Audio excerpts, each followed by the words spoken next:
Uy, hala! Nagkasalubungan na naman sila! Yan na naman si... Guys, dito na!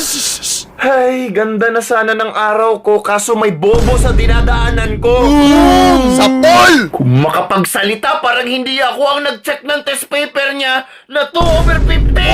Bogs! Bugok na itlog pala to eh! Hirap talaga kapag walang utak. Nakakalimutan na 3 beses na grade 5. Grabe, 3 beses! Wala, grabe, 3 talaga. Ilan yun? Yabang talaga nito. Lala, yan na! Kaninong sabon to? Kung pabobohan lang naman ang pinag-uusapan dito, alam mo ba ang sagot sa height ko plus height mo? Yung sabon may bulbol! Eh di ako pa rin ang pinili ni Annalyn. Yan na, personalan na, ito na! Eh di ibig sabihin mas bobo talaga ako. Inamin pa! Kasi ako ang bobo ng buhay niya. Hala, gagi, oh my God! Sana pinost mo sa fb.com. Ikaw huwag mong dinadamay dito yung girlfriend ko ha? Anong GFP nagsasabi mo? Ako naman talaga nauna sa kanya. Inagaw mo lang siya sa akin. Mga babae talaga, ayaw makontento sa isa. At nagpaagaw siya.